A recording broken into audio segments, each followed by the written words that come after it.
राधे राधे दोस्तों, जय हिंद। हमारे यूट्यूब चैनल संध्या राय स्वतंत्र यूट्यूबर में आप सबका स्वागत है। दोस्तों, डेली की भांति मैं आप सबसे कहानी कहने जा रही हूँ। कहानी राजा अकबर और बीरबल पर ही है मेरे दोस्त। अच्छा दोस्त, मैं कहानी शुरू कर रही हूँ। राजा अकबर को पहेली सुनने को और सुनाने का बहुत शौक था। तो एक दिन की समय है, बात है कि बीरबल बैठे थे राजा अकबर के साथ। तो राजा अकबर हमेशा पहेली सुनते भी थे, सुनाते भी थे। उस दिन राजा अकबर ने पहेली सुनाया। नीचे ढक्कन ऊपर ढक्कन,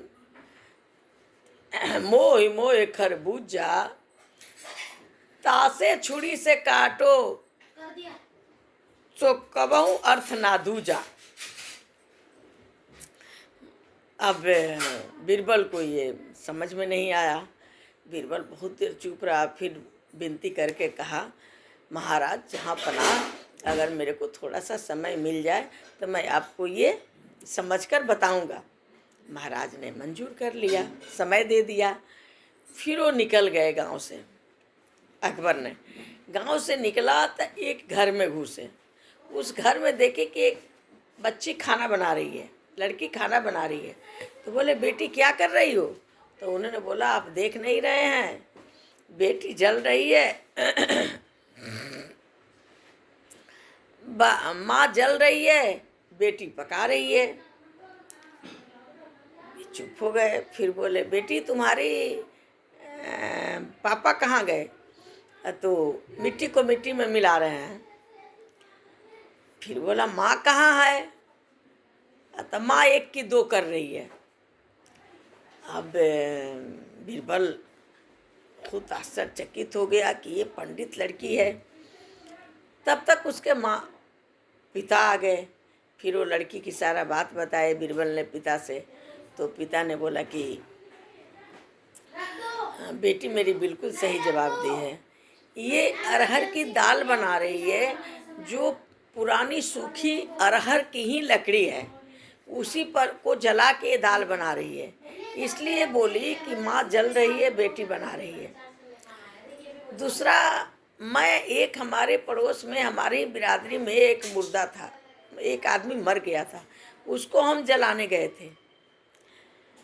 तीसरा जो प्रश्न की मेरी बीबी ने पड़ोस में मंसूर की दाल दर रही है। अब बड़ा बीरबल खुश हुआ कि भाई ये तो पहेली की एकदम भंडार है इन लोगों के पास। तब बीरबल ने बोला कि राजा के अकबर के कहा हुआ पहेली बताया कि आप इसका अर्थ बता सकते हैं। तो वो लड़की के पिता ने बोला, ये तो बड़ी सरल पहेली है। ऊपर ढक्कन नीचे ढक्कन, माने धरती आसमान, अब बीच में हम लोग खरबूजा है, मनुष्य खरबूजा है। तो अब तो बड़ा खुश हुआ बीरबल और उनको अपना बख्शीश देके, इनाम देकर आ गया। आकर फिर राजा से बताया पहेली का अर्थ। राजा बड़ी खुश हुए और काफ़ी इनाम धन दौलत देके बीरबल को गिफ्ट किया। तो दोस्तों, समझदारी हो तो कोई भी ऐसा काम नहीं है जो हल नहीं हो सकता है। देखिए बीरबल ने कैसी कैसी बातें को हल करते हैं। लेकिन बीरबल और अकबर की कहानी में बच्चों को ज़रूर देखना चाहिए, क्योंकि इससे बहुत दिमाग मिलता है। इसमें जनरल नॉलेज बहुत मिलता है। कहानी भले है लेकिन इसमें जनरल नॉलेज बहुत मिलता है। अच्छा, बाय बाय।